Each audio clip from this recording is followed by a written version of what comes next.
Salam sejahtera dalam kasih Tuhan kita Yesus Kristus. Selamat mendengarkan firman Tuhan. Biarlah damai sejahtera dan kasih karunia senantiasa dilimpahkan Tuhan kepada kita. Saudara, firman Tuhan yang menyapa kita hari ini tertulis dari Yunus pasal yang kedua ayat yang ke-7. Demikianlah tertulis, ketika jiwaku letih lesu di dalam aku, teringatlah aku kepada Tuhan, dan sampailah doaku kepadamu ke dalam bait-Mu yang kudus. Demikianlah firman Tuhan. Saudara, apakah yang paling kita ingat dari kisah seorang Yunus? Mungkin sebagian besar dari kita akan menjawab bahwa Yunus adalah seorang yang tidak mau taat kepada perintah Tuhan. Yunus menghindar dari perintah Tuhan dan justru pergi ke Tarsis. Hingga dalam sebuah peristiwa, dia ditelan oleh seekor ikan besar. Tentu perut ikan bukan tempat yang wajar bagi Yunus. Disitulah ia berada selama 3 hari 3 malam. Bagaimana perasaannya?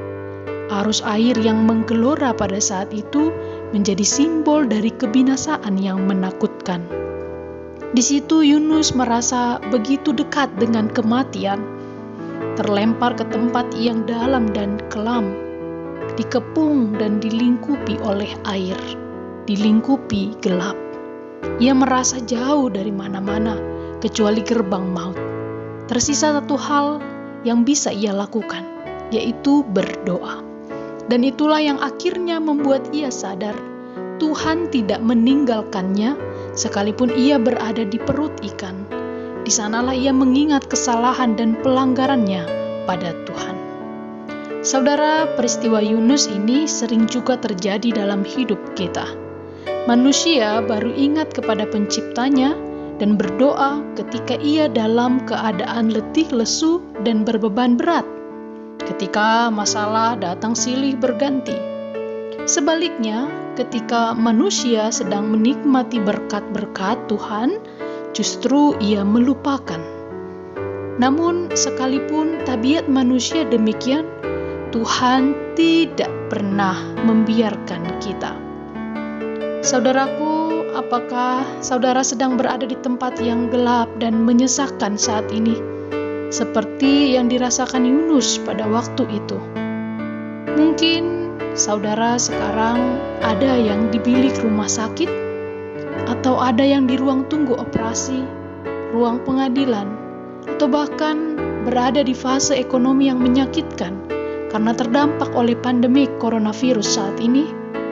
Saudaraku, bila itu yang terjadi, lakukanlah hal yang satu ini, berdoa. Ya, kita harus berdoa. Percayalah, ketika kita berdoa, tidak akan menjadi sia-sia. Kehadiran dan rengkuhan Tuhan tidak dapat dibatasi oleh kondisi apapun di dunia ini. Di tempat yang paling kelam sekalipun, justru dalam keadaan gelap dan menyesakkan itu, kita dapat merasakan betapa kuat dekapan Allah. Di tempat paling kelam sekalipun, kehadiran Tuhan sungguh ada dan akan mendatangkan terang dan ketenangan. Saudara yang dikasihi, semoga firman hari ini memberkati kita. Tuhan kiranya melimpahkan anugerah bagi saudara. Amin.